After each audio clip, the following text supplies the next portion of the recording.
मोगाच्या भाव भयणीनो, आमी परवां ह्या नोव्हेंबराच्या 14 तारखेर मಕ್ಕಳ दिन आचरणे ह्या भुरग्यांचो दीस चिल्ड्रन्स डे आचरण करता हांव. इंदिना मಕ್ಕಳೇ ಮುಂದಿನ ಜನಾಂಗ म्हणून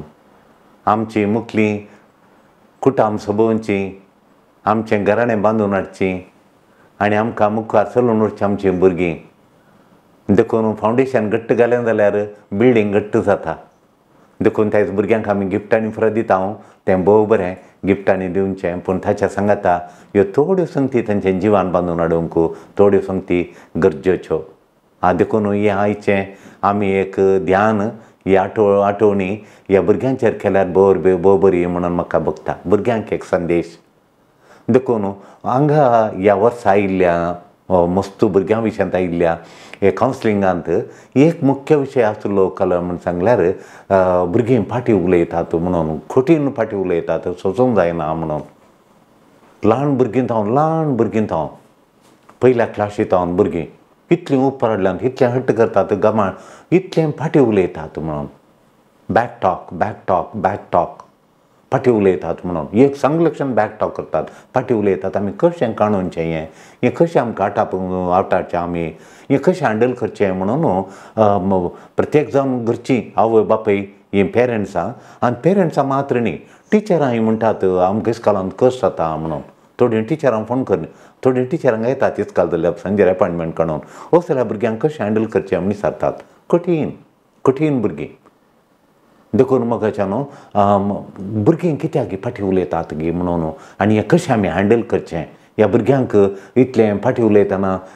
फाटीं उलयनातल्या बरी तांकां कशें आमी तरबेती दिवन वाडोवचें. हें अशें फाटीं उलयल्यार ताचो परिणाम कितें पडटा भुरग्यांचेर, तांची वाडावळ कितें जाता म्हणून एक दीस घालची भोव गरजेची जावन आसा.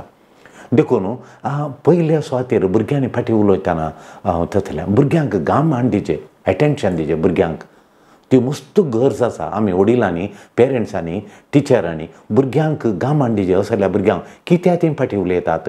खंयच्या विशयान तांकां तो राग हाडयलो, फाटीं उलोवंक, तें स्टबर्ननेस, हट्ट दाखोवंक, गर्व दाखोवंक, राग दाखोवंक कहल्यो संगती म्हणून सोदून काडची भोव एक व्हडली गरज ती आपूण आसा. देखून मोगाच्या न्हू ही गरज आमी सोदून काडची भोव मोठी. देखून ती गरज केली गे म्हणून आमी एक सोदून पळया. देखून हेरांनी तुका सांगचे पयलें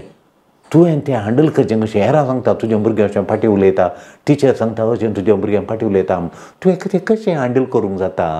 कशें ताका पळोवंक जाता, कशें ताचें फाटीं उलयनातलें बरें करूंक जाता गे म्हूण पळयचें. देखून भुरगीं फाटीं उलयतना ती तूं प्रतिक्रिया कसली दिताय गे म्हूण तें भारी गरजेचें. ताचेर वंदून ताणें मुखार हें फाटीं उलयना अशें करूंक जाता. भुरगें आतां फाटीं उलयता, तूं वगेत रावताय गे, हांव भुरगें उलयल्यार उलोवन दी म्हूण. या तूं रागान व्हडलो ताळो काडून त्या भुरग्या लागीं उलयताय गे. या तूं मारूंक शिक्षा दिवंक एकत्त बटी कोणें सांगल्या तक्षणा भुरग्यां फाटीं उलयलें तुजें म्हणटाना तुका जावं पुरो, तुज्या शेजाऱ्यांक जावं पुरो, इस्कॉलांत जावं पुरो, टिचरांक जावं पुरो, या तुका फाटीं उलयल्या तक्षण तूं ताका मारूंक घेताय गे. कशें करचें हें फाटीं उलयल्या भुरग्यांक कशें करचें गे म्हणून फाटीं उलोवच्या पयलें फाटीं उलयलें कित्याक गे म्हणून एक चूर सोदून काडचें भोव गरजेचें जावन आसा. मोगाच्या न्हू हें भुरग्याक आतां तुवें जंटल जायचें, तुवें मोवाळ आनी तुवें दयाळ मोवाळ जायचें. देखून भुरगें केताळा जाताना तुवें रूड जायनाका म्हणटा. जेम्सान देवाचे उतार सांगता, जेम्सान बरयल्या पत्रांत पयलो अध्याय 19 श्लोक, कोणी रूड जायनाका, तूं रूड जायनाका, ती रूड जाल्या तक्षणा तुवें रूड जाल्यार रूड आनी रूड मेळून भारी कुडांत भारी कूड पाड जाता. देखून तूं रूड जायनाका म्हणटा देवाचे उतार म्हणटा. जेम्सान बरयल्या पयलो अध्याय ताच्या पत्रान जेम्स बरयल्या पत्रान पयलो अध्याय 19 श्लोक 19. जेम्स चॅप्टर 1 19 सांगता तूं जंटल जा, तूं दयाळ मोगाळ तसलो जा. तसलें पडचें तो राग भुरगीं फाटीं उलयता न्ही म्हणटा तूं दयाळ काम क्वायट जावं घेत राव. दिश्ट मात ताचेर दवर म्हूण, दिश्ट तुज्या भुरग्याचेर ताचो न्ही दयाळ जा म्हूण सांगून तें भोव गरजेचें. तिसरी संगत तूं आतां भुरग्यां फाटीं उलयता म्हणया बी क्लियर अबावट इट. तुका क्लियर गत्ता आसाचें फाटीं उलोवच्यात तातूंत कितें वायट आसा तें स्पश्ट करून भुरग्यांक तिळशीचें मस्त जाणां भुरग्यांक फाटीं उलयतना ताणें व्हडलो व्हडलो म्हणून फाटीं उलोवन तूं तशें तूं अशें म्हणून भुरगीं फाटीं उलयतना राग दाखयतना तातूंत कितें वायट आट आपूण आसा म्हणलें भुरग्यांक स्पश्ट रितीन वडिलांनी तिळशीचें मोगाच्यान वडिलांनी तिळशीचें हांगा येताना भुरगीं फाटीं उलयता म्हणटा आमी तांकां वडिलांक सांगता आमी सांगता तांकां भुरग्यांक पटलून धरून आमी दयाळ म्हणून तांचे 2 गूण खले गी म्हणून पळोवन सोदून काडन तांकां तिके पुगारून तांकां प्रेस करन जाल्ल्या उपरांत कित्याक फाटीं उलोवं नजो भुरग्यांनी म्हणून हें परत्यान करिनाका म्हणून आमी ताका स्पश्ट क्लियर करून सांगता फाटीं उलयल्यान कालें परत आमचो आटापण आसा म्हूण सांगता अशें फाटीं उलयल्या वरवीं तांकां कोणी लायक करनात म्हूण सांगता आनी देवाच्या कृपेन वाडच्या भुरगीं तीं आयकल्लीं फाटीं उलयनासलीं भुरगीं देवाच्या कृपेन वाडोवन येवन तीं आज समाजींत कशीं सक्सेसफूल जाल्यांत म्हूण आमी सांगता एका दोगा भुरग्यांचे दाखलो दिता तशेंच थोड्या ल्हान सांतांनी कितें केलें म्हणून फाटीं उलयनासतना तांच्यांनी कशी परिवर्तन केली गी म्हणून तेंय आमी ताका सांगता मागीर चवथें मोगाच्यान भुरगीं फाटीं उलयतना कितें करचें गे म्हणून एक क्लियरली तिसऱ्यान तुमी क्लियरली तांकां भुरग्यांक सांगचें हे फाटीं उलयल्ल्यांक परतून करिनाका तांतूं कितें पुरा कित्याक तुवें परतून करिनाये आनी तूं कितें पुरा तुका तुज्या जिणेक कुटुंबाची शांती फाट जाता तुजी वाडवळ फाट जाता तुवें मुखार जावचें महान व्यक्ती जावचें तुका कश्ट जातात तातूंत कितें पुरा आटापूण आसा म्हणून भुरग्यांक आमी सांगचें पडटा चवथें घालें म्हणल्यार आमी तांचे कडेन संभाशण करचें कॉन्वर्सेशन करचें त्यो रुल्स आमी सांगचे भुरग्यांक कॉन्वर्सेशनाचे रूल आनी तुका कितेंय जाल्यार सांगचें तुका राग जालो म्हणून तुवें बोम मारचें न्ही पुता तुका कालें दुखलें म्हणया म्हजे कडेन सांग आतां तुका खेळोंक वचोंक जाय गी सांग तूं मम्मा हांव मागीर शिकता आतां खेळोंक येता म्हणून तूं सांग म्हजे कडेन तुवें तुवें बोम न्हू म्हाका बस शीक होमवर्क करता म्हणून तो रागान उलयल्यार तुकाय तो राग आयलो तुका आतां कालें पळोवंका तुका गेम्स आनी कालें पळोवंका गी तें म्हजे कडेन सांग तूं सांग जाल्यार उलयतना तुवें सांगायचें आतां हांव तुका सांगतना आयकचें मम्मीन कित्याक सांगलें गी कालें सांगलें गी म्हणून तुवें आयकचें आनी तूं कितें सांगताय भांगरा तें हांव आयकतां देखून कॉन्वर्सेशनांत कोल्यो पुरा रूल यात हांव उलयतना तुवें आयकुचें तुवें उलयतना हांव आयकुचें तुजे कश्ट म्हजे कडेन सांगचें म्हजे कश्ट तुजे कडेन सांगचें परिक्षेच्या पुरांत टिचर म्हाका कितें सांगतात आनी घरचीं कशीं सांगतात हेर कितें सांगतात तें भुरग्यांक कॉन्वर्सेशनाचे रूल इतके परत्यान सांगून आमी तांकां सांगचें अशें करचें तुका राग येयलो जाल्यार तुवें सांगचें म्हाका सांगचें तशें मागीर 5वें जावन आसा तांकां शिकयचें वॉट इज एक्सेप्टेबल स्विकार करच्यो संगती ताका शिकयचें हळू हळू संगती तुवें स्विकार करचें हांव आवय बापय हांव आतां आमी वडिलां आवय बापय हांव आवय तुजी आनी हांवें रांदलां तुवें तें रांदलें जेवनासतना तुवें व्हरून उडोवन बायलें काण हाडूनचें समानी देखून हांव थोडी संगती भुरग्यांक शिकयचें आनी हांव आवय जावन तुका रांदून वाडटा तुवें म्हाका सांगचें कितें तुका जाय हांव रांदून दवरतां तुका पळय नाकात इडली जाय जाल्यार हांव इडली करून दवरतां तुका वाडे नाका समोसा जाल्यार हांव घरा समोसा करून दवरतां तुका समोसाना बिस्कीट जायचे जाल्यार हांव बिस्कीट हाडून दवरतां म्हूण ताका भुरग्यांक पयलें शिकयचें तांकां शिकयचें स्विकार करच्यो संगती शिकयचें कितें बरें आनी तें कितें वायट म्हणून तुवें येवन म्हाका नाका म्हणून ती प्लेट लोटून आनी त्यो ताचेर आशिल्ले काणांनी पुरो शीत सकयल पडोवन तिंडी सकयल पडचें तें समाज जायना देखून तुवें कितें करचें म्हळ्यार तुवें म्हाका पयलें सांगाचें म्हणून भुरग्यांक आमी शिकयचें कितें बरें कितें वायट म्हूण सांगचें कितें बरें तें आमी तें केलें कडेन आमी तें कम्युनिकेशन स्कील म्हणटा आमी त्या भुरग्यांक कम्युनिकेट स्कील म्हळ्यार तें कोंडाटो करून आवय कडेन शिकोवचें कशें तुवें भुरग्यां कडेन ल्हानतावन कोंडाटो करून तूं शिकताय गी तूं बसताय गी तूं वाचताय गी म्हाका हें कशें करताय गी म्हाका सिंग करताय गी म्हूण आवयन तें पुरा शिकोवन कशें आवय कडेन आवय बापाय कडेन म्हूण मुख्य गे कम्युनिकेशन स्किल्स म्हणटात एकामेकाक तिळसूनचें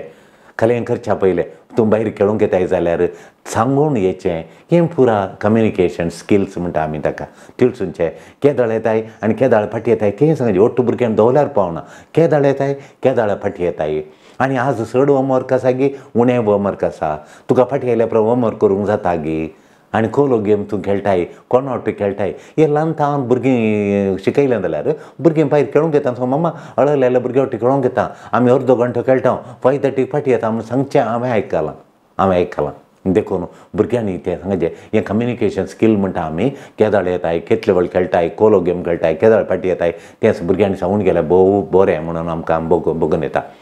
सो हांवें काय म्हळ्यार लर्न टू डिसएंगेज. थोडे फावटी भुरगीं फाटीं उलयतात, रागान कामतात. हांवें पळयलां हांगा कावन्सिलींग हाडल्या वेळार थंय बसून आसतना आमी दुसऱ्या कडेन उलोवन आसतना हांव दोवतां हांगा गेटी भायर दोवतां म्हणून हांव बापाय लागीं हट्ट करचें हांवें पळयलां. त्या जाल्यार हट्ट करतना तुवें डिसएंगेज करचें, ओगेच रावचें. ताका धरचें, कॉलार धरचें, शर्टार धरचें, बागोवचें, 2 थापडां दिवचें हांवें पळयल्यात गेटी कडेन. देखून एक गोल्डन रूल म्हणजे भांगाराची एक रूल म्हळ्यार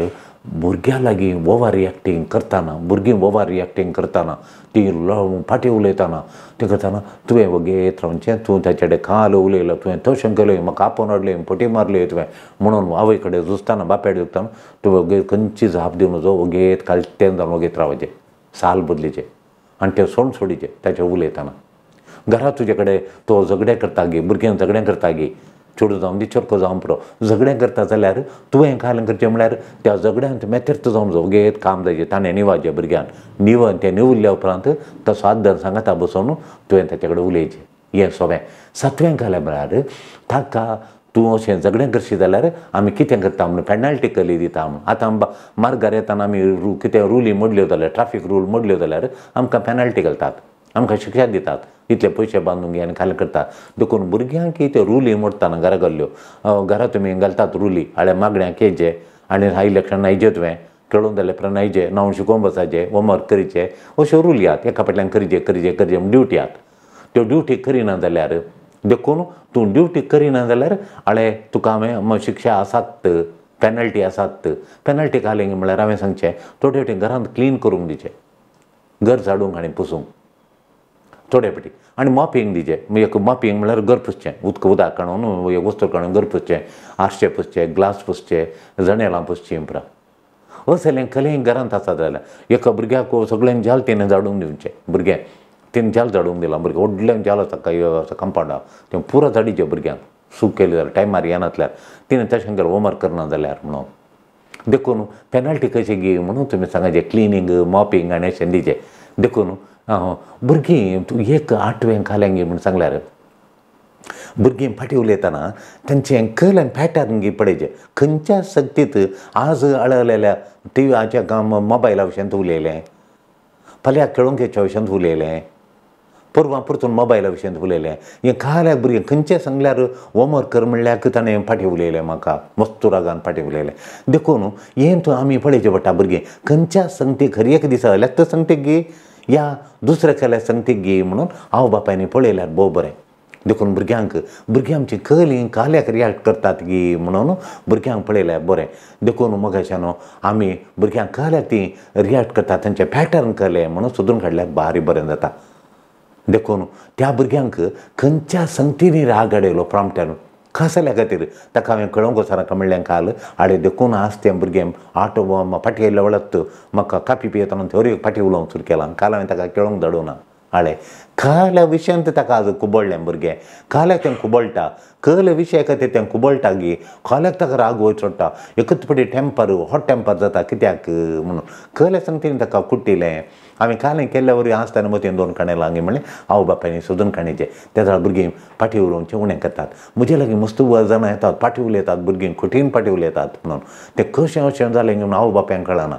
तें भुरगें थोड्या तेंपात हांव हें शिकोवन आयलां, एकच फावटी येना मोगाच्यान. देखून हांवें 10 संगती सांगल्यांत. आतां 8वी संगती सांगता आनी 2 संगती आहात. ह्या संगतींत तुज्या भुरग्याक कल्या विशयांत भुरग्यांक कळ्ळें सोर हांवें ह्यो 10 संगती पैकी खंयची संगत म्हज्या भुरग्याक तें दिसून येता म्हणून. ह्यो तुमी 10 संगती बरोवन काडल्यार भोव बऱ्यो. भुरगीं फाटीं उलोवचें मस्त जाणांक हाडून येतात. इस्कॉलान टिचरां फाटीं उलयतात भुरगीं.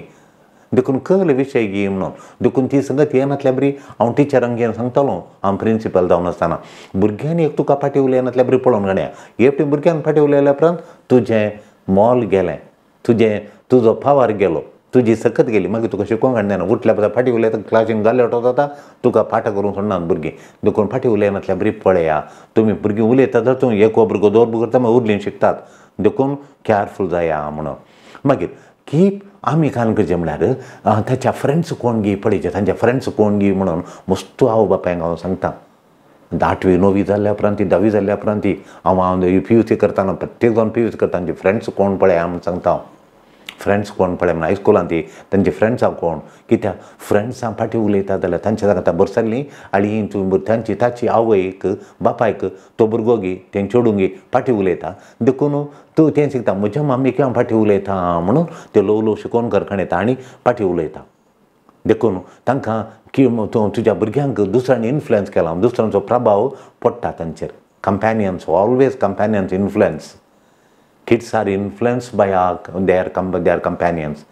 तांकां ती संवय स्लोली ताच्या फ्रेंड्सांक ती फाटीं उलोवची संवय आसा की पळय म्हजें चेडूं पयलें उलयनातलें फाटीं उलयनातलें आळगलें चेडवा लागीं फ्रेंडशीप जालें ताच्या सांगात जाता आतां कठीण फाटीं उलयता म्हूण तें खंय थावन आयली कोणाचें इन्फ्लुएन्स हें त्या चेडवाचें त्या चेडूं फाटीं उलयता देखून ताच्या थावन हें शिकलां हें तुका फाटीं उलयता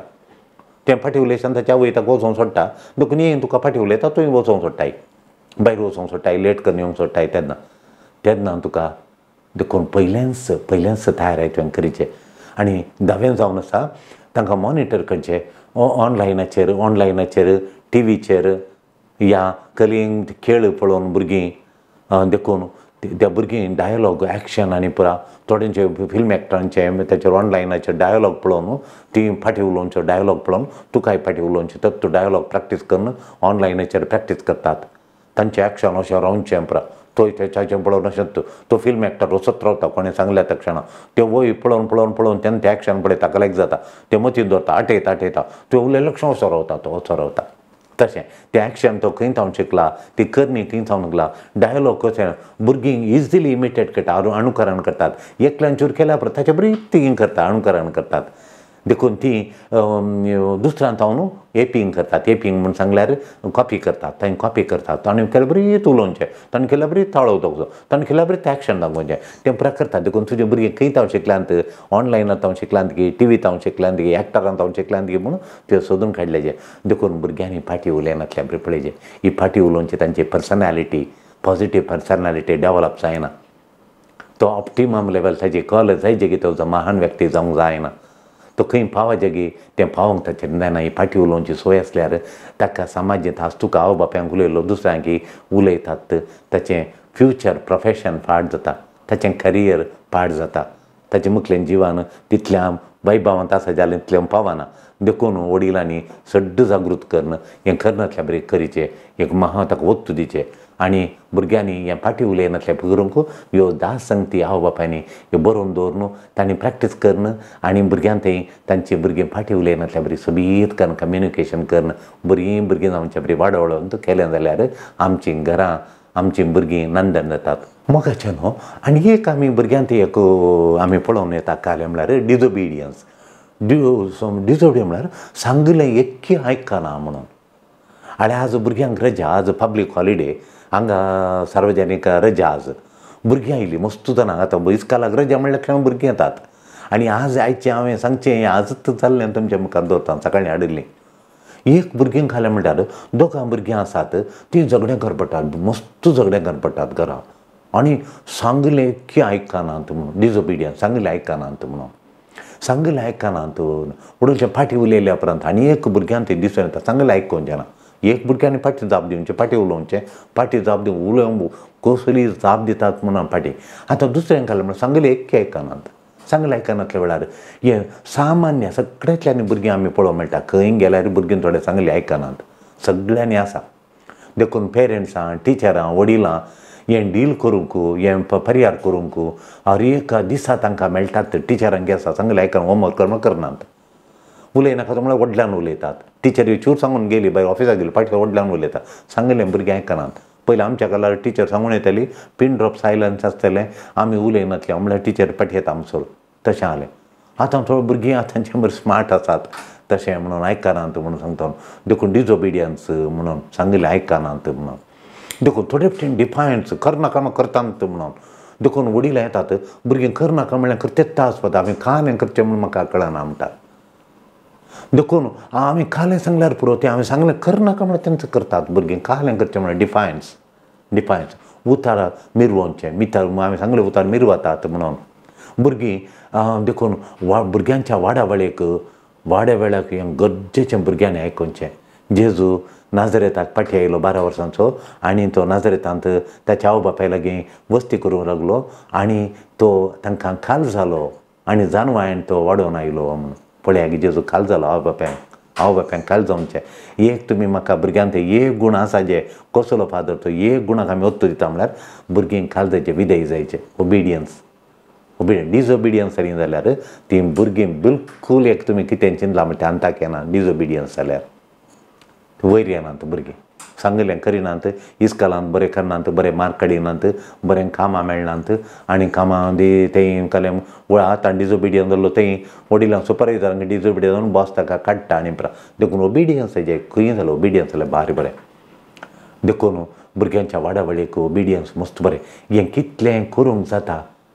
म्हाका भुरगीं थोडी वटेन डिफायन्स करतात कितलें म्हाका डिफायन्स करूंक जाता कितलें म्हाका डिफायन्स कर मुखार वचत म्हाका जाय जाल्लें करियत देखून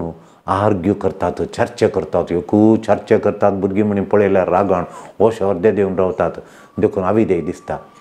नावय दिसता नाना तरांनी नारान थोडे फावटी आमी टेम्पर टँट्रम्स म्हणटा टेम्पर टँट्रम्स म्हणून सांगलें तो टँट्रम टेम्पर रागान सांगलें सांगलें देखून आमी टेम्पर टँट्रम्स म्हणटा एग्रेसीव हट्ट वर्तान करतात एग्रेसीव वर्तान करतात आर्ग्यू करतात रूल मोडतात घरचें काम सुकारी मारतात कलेन दिल्लें काम करूंक सुकारी मारतात मागीर होमवर्क दिल्लें करूंक सुकारी मारतात देखून तुवें घाल गरजेचें रुली सांगाचें तांकां भुरग्यांक आमी कशें वडिलांनी सांगचें वडिलांनी कान करचें म्हळ्यार रुली सांगचें देखून हांव भुरग्यांनी कितल्या वेळार इस्कॉलाक येजें गेट केदाळा दमता मागीर लेट आयल्या भुरग्यांनी कितें फाटी वचपाचें तांकां भितर येवंक ना मागीर भितर येजें जाल्यार तांकां व्हडली पेनल्टी आवय बापायन येवंक हांगा बील बांदून तांणी पेनल्टी बांदून भितर येजें म्हणून 8 दीस सोमारा तावन आनी एक सोमारा म्हणसर सांगता म्हाका सोमारा तावन रुली जारी एक दीस उठोवन रुली घाल्या भुरग्यांक कळचें कशें खरी एक दीस एसेंब्ली रावन आळे लेट येनाकात म्हणून क्लासीनी टिचरांनी सांगूंक बरोवन धाडटा वाचून सांगूंक 7 दीस सांगूंक स्पश्ट कळटा भुरग्यांक तितले फावटी सांगतना एक भुरगें 9:30 वरार येवचें आमची इस्कॉल 9 वरार सुरू जावची इस्कॉल तें भुरग्यांनी 9:30 वरार भितर येवचें थोड्यांनी घरांत आनी घेतात बोवन आनी पयलें सोडटलीं न्ही लेट करून येवंक पुरा देखून हांवें गेट बंद केली व्हडली गेट केली ताका थगड भितर कान जाता ताका दोऱ्याच्या इतल्यान दिसना पयलें गेटींतल्यान त्या चरडा मदें पळयतालीं त्या वेळार हे थगड बांद सोडलें भितर कान जाता ताका दिसूंक नजो गेट बंद व्हडली गेट केली आनी इस्कॉलान बंद करून सोडली तांकां भितर कान जाता कळून कळना आनी तांकां रुली सांगल्यो 7 दीस मागीर थायज 9:32 जातना हांगा बेल जाता एक ग्रेट सायलन्स बेल म्हूण केलें तें बेल जाता भुरग्यांक सांगलें ग्रेट सायलन्स बेल म्हूण तांणी रावल्ल्या कडेच रावचें मूव जावन नजो 1 मिनट परतून आनी एक बेल जाता मागीर रुमांनी वचोन ताचे मागीर उलोवंक ना ताच्या पयलें नोरा कितलें कंपाउंडा भितर उलयत क्लास रुमांत उलयत कितलें व्हडल्यान उलयत तें बेल जाल्यार मागीर उलोवंक ना बरें 3 वरार जाता आनी ते 9:30 आमचें इस्कॉल आसलें म्हूण दिसता ते अर्दो घंटो तांणी रुमान चुकोवन पिन ड्रॉप सायलन्स आयलें तितली उसांबळ भुरगीं आसलीं इस्कॉलांत तें बेल लाडल्या उपरांत देखून मोगाच्यान भुरग्यांक रागा तांकां देखून रुली स्पश्ट तांकां सांगल्यार जाल्यो ताच्यो रागाच्या भुरग्यांक तांणी केल्ली चूक कितें म्हणून आमी दाखयचें पडटा पयलीं जावन आसा रागाचीं भुरगीं तांकां सूख कितें म्हूण गलतीकारान बरयल्या पत्रांत अध्याय 6 एक आनी उरले श्लोक सांगतात भुरग्यांच्यो सुखी दयाळपणी तांकां सांगून दी तांच्या मतीक हाड म्हूण सूख मोगान दी म्हूण सांगता तांणी कितें करी जाय आसलें तें रागान सूख केली देखून तुवें एकल्याचो बूक काडलो पिनलो ताणें रागान देखून मोगान दी ताका एक आनी बूक आनी ताचे कडेन दी वो बूक ताका दी आनी अशें करिना काम भुरगीं मागीर करिनात मोगान दिल्यार मोगान करेक्शन केल्यार तिसरें कालें म्हळ्यार तूं हांगा आसा हेल्प करूंक म्हणून तांकां सांगचें हांव हांगा आसा हेल्प करूंक म्हणून हांव तुका हांगा आसा हेल्प करूंक म्हणून देखून माथेवाच्या वंजेलांत अध्याय 18 अध्याय 18 15 18 आनी 15 श्लोक सांगता आमी आसचें एकामेकाक हेल्प करूंक म्हणून देवाचे उतार सांगता देखून आमी तांकां कितें बगता तांकां आयकाचें तांकां कितें बगता भुरग्यांक आयकाचें भुरग्यांक थोडे फावटी भुरग्यांक बगता देखून भुरगीं ह्या नमनेर डिजओबिडियन्स जाता जाल्यार आविदेय जाता जाल्यार खरेंगी तांकां बगलां दूख बगल्या त्या दुखान तीं तशें करतात देखून दुखान तीं कठीण उलयतात विरोध उलयतात राग उलयतात आमचे कडेन सांगलें आयकनात कित्याक म्हणून थंय भितर रुका तें आयकाचें आनी तांची फिलिंगां खंयच्या फिलिंगा वरवीं अशें उलयलें भुरग्यां म्हणून पळयचें. सो तें भुरग्यांनी थंड जावचें गरज तांकां दोशी दिवच्यो संगती सोदून काडीचे. भुरग्यांक शिकयचें तुका दोसूय हांव कोल संगती तुका दोसली आज तुवें म्हाका खेळोंक वचो सोडी नासलें गी या हांवें कित्याक तुका आज खेळोंक वचोन वचो म्हळें म्हणून तुवें ताचो समासो कोलो गी पळयचें. भुरग्यांक तांणी विचारलें अयलें दिवंक आमचे कडेन जायना डॅडीचें थंय काम आतां कश्ट जालो सांबाळिल्लोचो उणो जाला थंय कोरोनाच्या उपरांत म्हणून भुरग्यांक समाजांत विचारलें दिवंक जायना देखून ताच्यो भुरग्यांच्यो दोशी दिवच्यो संगती भुरग्यांक दोशी दिवच्यो संगती काल्याक ताणें अशें केलें म्हणून सोदून काडचें. तांकां रिलॅक्स करूंक तांचे समस्या सोदून काडूंक तांकां आमी हेल्प करचें. देखून देवाचे उतार सांगता तांकां हेल्प कर म्हणून सांगिल्लें आमकां डिफायन्स करता. भुरगीं फॉर एग्जाम्पल आमी उदाहरणें दिवचें जाल्यार आमकां भुरगीं सांगलें आयकना आमी सांगलें आसतना डिफायन्स करता हट्ट दाखयता आनी गर्व दाखयता हांव करना कितें करता गी म्हूण सांगता डिफायन्स दाखयता. ताचे लागीं संभाशण करचें. तुका कितें अपसेट जालें गी तूं अपसेट कित्याक जालोय तूं कितें असो अशें रागडयलो तुका कितें गी म्हणून पळयचें भुरग्यांक. आनी पांचवें सांगता काल म्हळ्यार भुरगीं आयकनासल्यार एक ऑप्शन दी. एक ऑप्शन आतां भुरगीं आयकना ना मामा हांव खेळोंक येतात म्हणून तें सांग आतां तुजो शिकचो वेळ आतां खेळोंक येताय जाल्यार खेळोंक येतालो वचू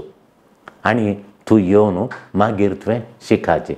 मागीर परतून तुवें सदां येचें जाल्यार 5:30 वरां खेळोंक येवन होमवर्क करतालोय खेळोंक येतालोय. आतां तुवें 4 वरां येताय जाल्यार तुवें 4:30 येताय जाल्यार 5:30 1 वरा उपरांत घरा येचें होमवर्क करून बसाचें म्हणून. मामा हांव काम करना खेळोंक येता म्हळ्यार तुवें फाटीं येचें आनी हें काम करचें म्हणून ऑप्शन दिचें. ना आतांत कर तूं खेळोंक वचून वचो म्हळ्यार ते एक जाण भुरगे सांगता मेळ्ळ्यात मागीर मेळना ते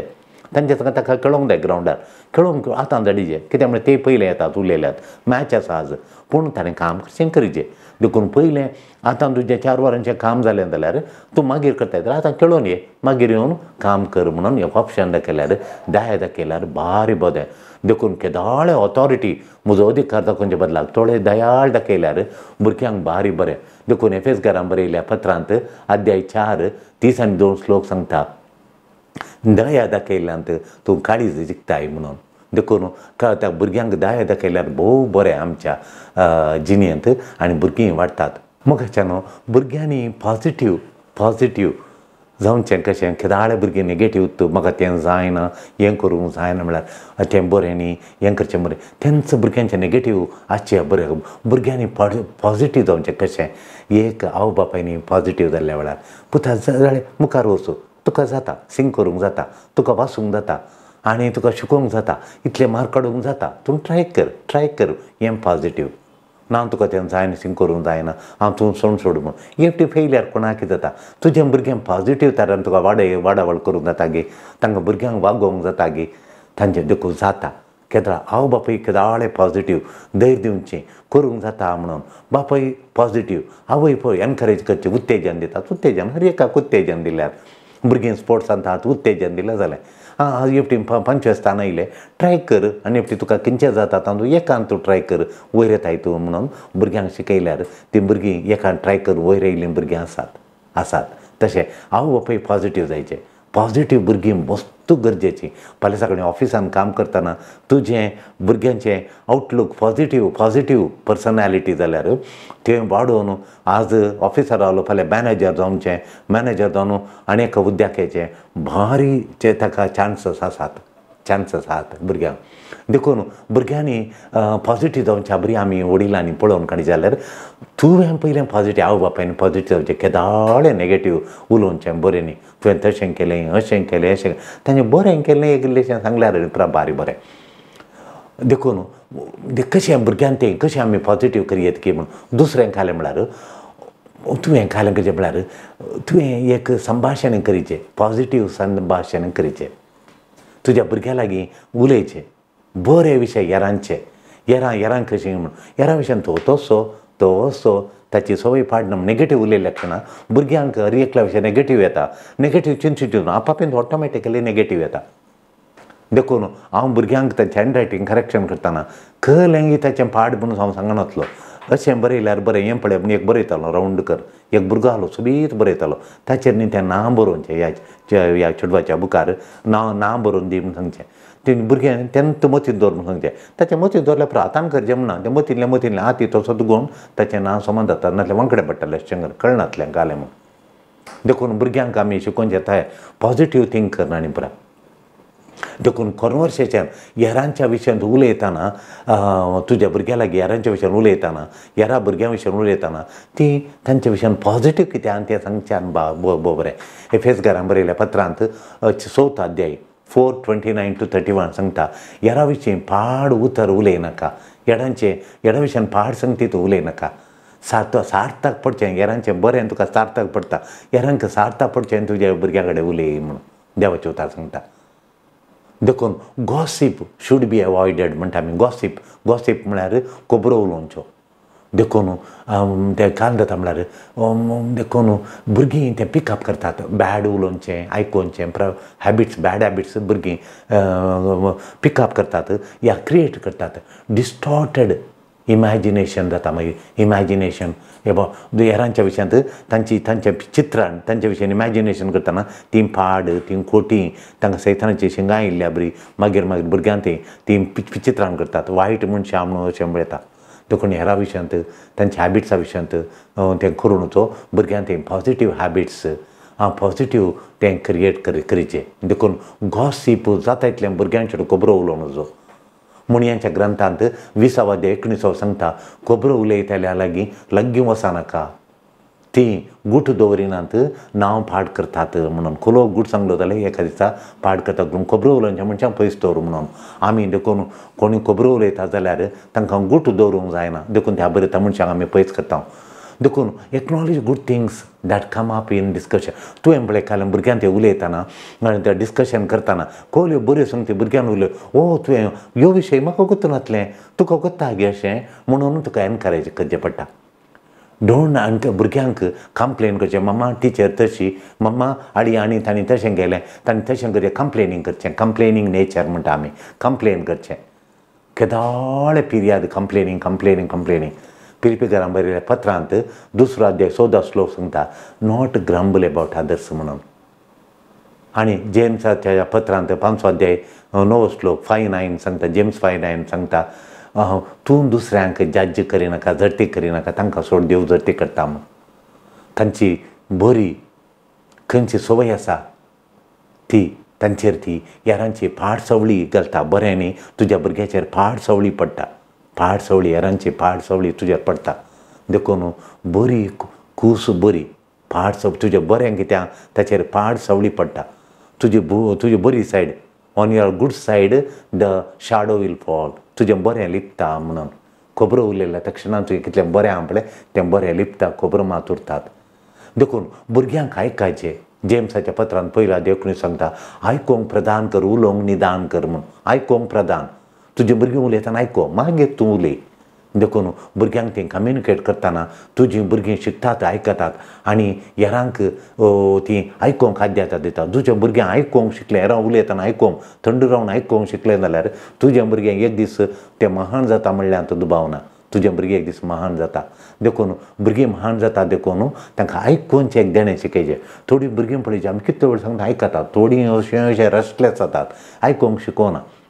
देखून भुरग्यांक दयाळाय शिकयचें आवय दयाळाय हेरांक भुरगीं आसतना 2 टॉयज जाता जाल्यार ल्हानपणी एक टॉयज ताका कळोवंक दिवचें दयाळाय कायंडनेस जनरॉसिटी शिकयल्यार भारी बरें आनी सगळ्यांक रेस्पेक्ट दिवंक ल्हान भुरग्यांक शिकयचें फिलिपिकारांक बरयल्या पत्रांत 2रो अध्याय 3रो श्लोक सांगता बरें आनी बरें कितें तें बरें हेरां तें कितें हेरां बरीं म्हणलें तें शिकय रेस्पेक्ट दिवंक शिकय तांचें इंट्रस्ट वाडय बरें करूंक शिकय म्हणून हेरांचें बरें तें पळोवंक शिकय हेरां तेंचें बरें म्हणून आनी कितें म्हणल्यार to never to be rude to them भुरग्यांक तें रूड जावन नजो वरटू जावन नजो रूड व्हडलें उलोवचें भुरग्यांक तें रफ जावचें रूड जावचें आवय बापायनी करूं नजो भुरग्यांक इरिटेशन करिनाकात म्हूण देवाचे उतार सांगता देखून तुका कितलो राग आयल्यार तो कंट्रोल करूंक शिकायचें तुवें राग कंट्रोल करचें पळयता भुरग्यांक तेंय भुरगें राग कंट्रोल करचें शिकयता शिकता मागीर टीच देम अकाउंटेबिलिटी म्हळ्यार ताणें सूक केल्यार हांवें केल्लें वय म्हज्या वरून आतां ग्लास फुटलो जाल्यार मग ग्लास फुटलो आपापीन फुटलो गे मम्मा हांवें ग्लास फुटलो म्हज्या हातांत पडलो हांव ताका जबाबदार म्हणलें खंयचेंय केलें जाल्यार हांव जबाबदार लेट आयलो जाल्यार इस्कॉलाचेर घालचें आनी केन्ना हांव लेट आयलो जाल्यार इस्कॉलांत दवरलें जाल्यार व्हडणी थोडें लेट केलें जाल्यार तूं खेळणी येवन इस्कॉलान लेट जालो म्हणून टिचरांचे वयर आनी घालचें समानी देखून भुरग्यांक लागून अकाउंटेबिलिटी हांव रेस्पॉन्सिबल हांव जबाबदारी म्हजी जबाबदारी अशें जालें म्हणून भुरग्यांक जबाबदारी घेवंक शिकयचें आमी देखून रेस्पेक्ट वय कल्टिवेट पॉजिटिविटी तुज्या भुरग्यां थंय पॉजिटीव भुरग्यां जाय जाल्यार तांणी अकाउंटेबल जायचे भुरग्यांनी अकाउंटेबल मातयेच्या वंजेलांत 25 अध्याय 10 श्लोक सांगता देव तुमकां तालेंतां दिता ताचे लॅकी सारता आनी तुजी जबाबदारी कितली म्हणून पळयता देखून तुजीं भुरगीं व्हडलीं लिडरां जायचे जाल्यार मुखल्या समाजींत तुजो भुरगो लिडर जायचे जाल्यार तुज्या भुरग्यांक turn your kids into leaders तुज्या भुरग्यांक लिडर करचें कशें लिडर करताय फाल्यां समाजीचो एक मुंदाळो मुखलो एक लिडर मुखलो एक तो व्हडलो एक मुणयारी जायचे जाल्यार तूं कितें करताय लिडर कशें करताय एक मुखेली तुज्या भुरग्यांनी मुखेली जायचे कसो लिडर करताय देखून भुरगीं हेरा लागीं उलयतना तांकां उत्तेजन दी हेरा लागीं उलोवंक संबंद बांदून हाडूंक ते स्किल्स ते नैपुण्य ते शिकय भुरग्यांनी हेरा लागीं कशें उलोवचें गूड मॉर्निंग म्हणचें अंकल गूड मॉर्निंग अंकल म्हूण सांगचें आनी उलोवचें आनी तांणी उलयल्ले क्षण जाप दिवंक सांगचें आतां तो अंकल उलयता आंटी उलयता सगळ्यांक पळोवन हांसचें स्मायल दिवचें हें शिकयचें स्किल्स जाय हेरांक प्रेरणा दिवचें इन्स्पायर करचें परिणामकारी कम्युनिकेशन करचें जें शिकयचें भुरग्यांक दुसरें खालें म्हळ्यार भुरग्यांक थंय आमी फॉस्टर करचें भुरग्यांक थंय फॉस्टर करचें किड्सांक डिसिजन मेकींग तांकां कॅपेसिटी तांकां कॅपेसिटी आसा भुरग्यांक तांणींच निर्धार करचें केदाळ तूं होमवर्क करताय हांगा आनी केदाळ तूं न्हिदोंक येताय केदाळ तूं शिकोवंक बसताय केदाळ खेळोंक येताय तें पुरो भुरग्यांनीच तांकां तांची कॅपेसिटी तुवें वाडयचें भुरग्यांक ल्हानपणी आतां तुवें तांकां वाडोवचें तांणी विंसवणी करूंक तांकां चॉयस करूंक तें तुवें शिकयचें डिसिजन करचें सकत ताणें निर्धार करचें शिकत खंयची परिस्थिती आतां खेळचें खेळोवंक आसा ताणें शिकोवंक आसा परीक्षा येयली कितें प्रकारचें खेळाचें शिकचें कशें गी म्हणून भुरग्यांक ती परिस्थिती निभायूंक ताणें विंसवणी करचें मामा आतां खेळोन येता मागीर हांव नाता मागीर हांव शिकोवंक बसता तशें पुरा मम्मा आतां कांय पटाक काणयना खेळोन आयल्या उपरांत काणयता तेंच चूज करून दी मागीर भुरग्यांक क्रिएटिविटी यूज करूंक समस्या तांचे ती मस्त प्रॉब्लेम आहात क्रिएटिविटी म्हळ्यार रचनात्मक तरान बरें करतारान कशें करचें गी म्हणून क्रिएटिविटी आवय बापायनी शिकयचें पडटा अशें केल्यार बरें अशें केल्यार बरें अशें केल्यार बरें तें क्रिएटिविटी भुरग्यांक ती हाडूंक तांणी वडिलांनी मस्त प्रयत्न करचे आतां क्रिएटिविटी शिकचे बूक आनी आयल्यात क्रिएटिवली प्रॉब्लेम सॉल्व करचे समस्या परिहार करूंक क्रिएटिविटीचे बूक आयल्यात ते पुरो वापरल्यार भारी बरें मागीर तांकां रचनात्मक कशें अवकाश दिवचें भुरग्यांक रचनात्मक तयार करचें मागीर तांकां कशें अवकाश दिताय देवा लागीं आनी हेरा लागीं तांकां देवा लागीं मागणें करूंक एक अवकाश तांकां अवकाश दिचें आनी हेरा लागीं म्हज्या समस्यांक परिहार करूंक एक मागण्या लागीं देवा लागीं मागचें देवाची कृपा जोडची देवा लागीं मागीर हेरा लागीं म्हज्या समस्यांक परिहार हाडूंक हेरा लागीं परिहार सोल्युशन मेळटा हेरा लागीं विचारन तुजे समस्या परिहार कर म्हणून हेरा लागीं भुरगीं विचारता थोडीं भुरगीं प्रॉब्लेमान म्हजे लागीं येतात आनी विचारतात हें कशें गी फादर म्हणून मागीर आमी बसून चर्चा करता भुरग्यांक सॉल्व जाता हेरा लागीं विचारूंक परिहार सोदूंक तांकां भुरग्यांक शिकयचें पडटा मागीर फ्रेंड्सांक विंसवणी करतना फ्रेंड्स बऱ्या गुणांचे ते इंट्रस्ट आसले पॉजिटीव चिल्ड्रन आसात थोडीं